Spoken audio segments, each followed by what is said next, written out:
Hey, what up guys? Welcome back to another MMA breakdown video of UFC 187. If you guys haven't watched the full fight, you can possibly go to my UFC, or I should say my MMA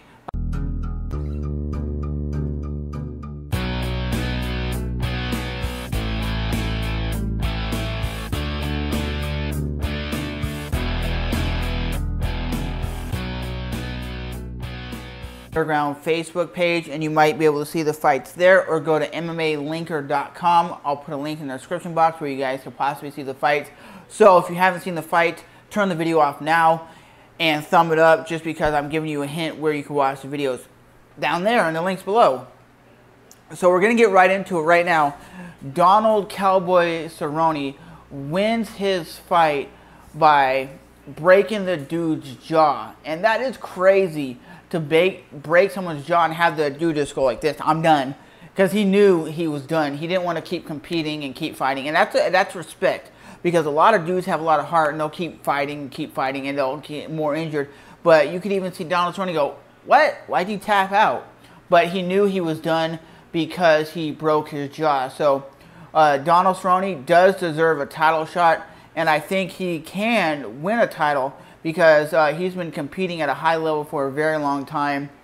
And will he win the title? Possibly, but he just needs to step his game up. And I think he has a chance to win the title at 155 pounds. Then you got, like I said, Joseph Benavidez, who fights at 125 pounds, which reminds me very similar to Junior Dos Santos. He can always win every fight, but once he gets to a title fight, he cracks under the pressure.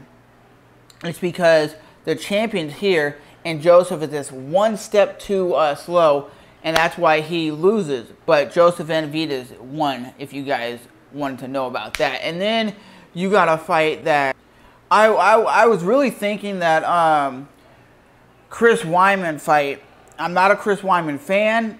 Not really a fan of what he's done in the octagon. I think I respect him for what he's accomplished, but I don't just like the dude himself. So as a fighter, he does what he says he's going to do. But Vitor Belfort, I thought was going to dominate this fight. He came out guns a-blazing, got Chris Weidman rocked, and I was like, yeah, because I didn't want to see Chris Weidman win. I wanted to see Vitor win. I'm more of a Vitor fan over a Chris Weidman fan. But what happened is Chris Weidman got taken down on his back, and he couldn't do nothing. And you would think, because Chris Weidman is a great wrestler, but Vitor is a great jiu-jitsu fighter, a great Brazilian jiu-jitsu guy, that he could have got off his back and started transitioning into arm bars, triangles. But no, he just got grounded and pounded. And I think if you have a very strong wrestler like Chris, you can't get up because they're so dominant. That's why John Jones wins so much when he's on the ground, because he's just grounding and pounding and just raining those elbows. And really, Vitor had no answer for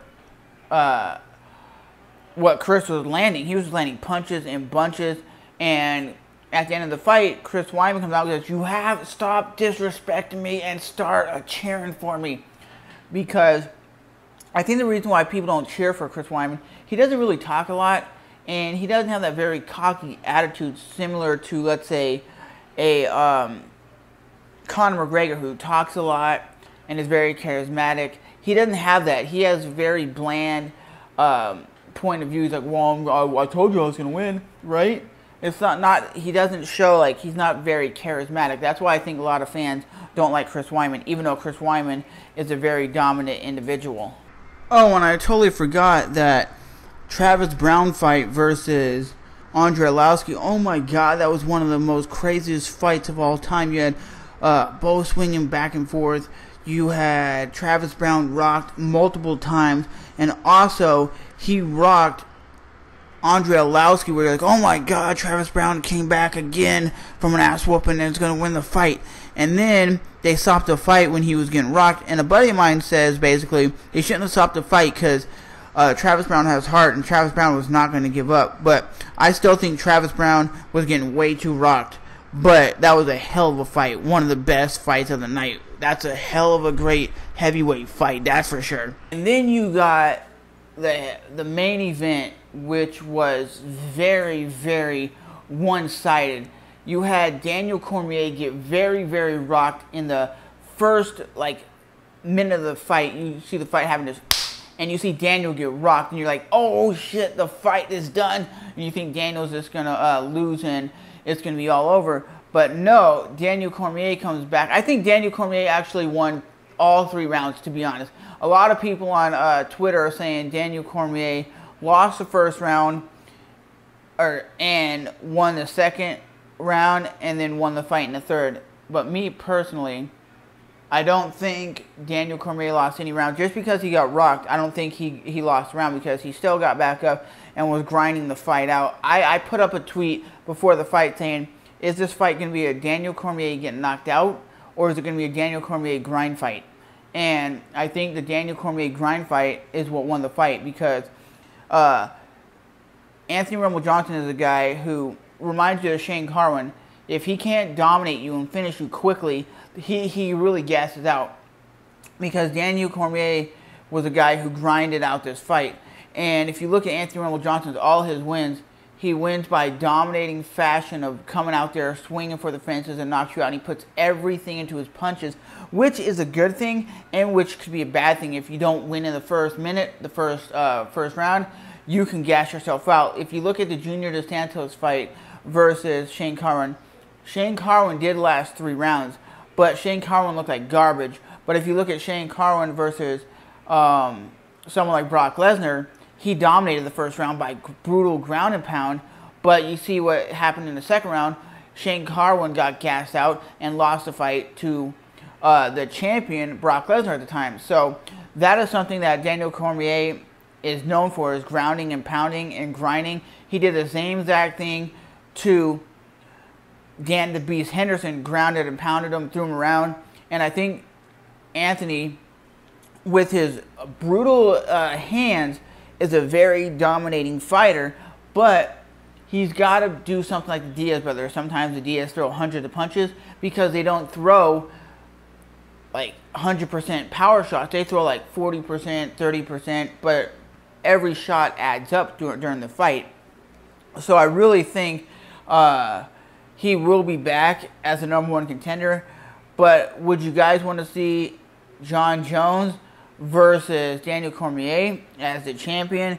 Because Daniel Cormier just came out there and he showed he was hungry, and he wanted to win this fight. From bell to bell, he was just completely dominating this fight. And to be honest, I thought it would be a closer fight. I honestly really thought, even though I was going for Daniel Cormier, I really thought that Anthony was going to finish the fight quick and fast, and it was going to be a devastating knockout, just because the way Anthony knocked out Alex Gustafsson, and nobody's ever knocked out Gustafsson like that. And I was like, okay, it's gonna be another knockout like Gustafsson. When once Anthony got the power shot on DC, I was like, damn, this fight's over. It's gonna be a one-sided ass whooping. But I was pleasantly surprised how one-sided this fight ended up being.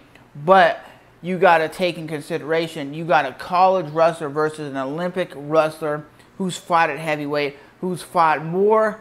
I guess you would say Daniel Cormier has fought higher competition than what Anthony Rumble Johnson has competed at.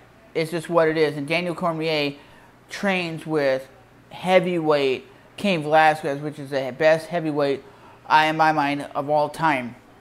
So let me know what you guys think of this fight card. This fight card was off the chain. I would give it a 10 out of 10 all day, son. So that is today's MMA breakdown. Remember to rate, even if you hate, comment, and subscribe, where I post vlogs every single day.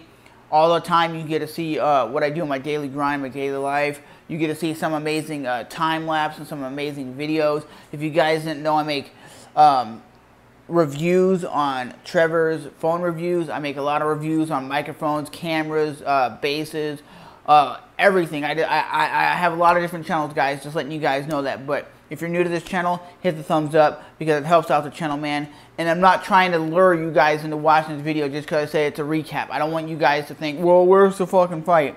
I'm just trying to make this video because I love the sport of MMA, and I've always enjoyed watching MMA and talking about MMA. But I am Trevor, as always. Like I said, I'll be back at the next UFC event talking about it, shooting the shit with you guys. And I want to know, how do you guys think I can make these videos better than they already are?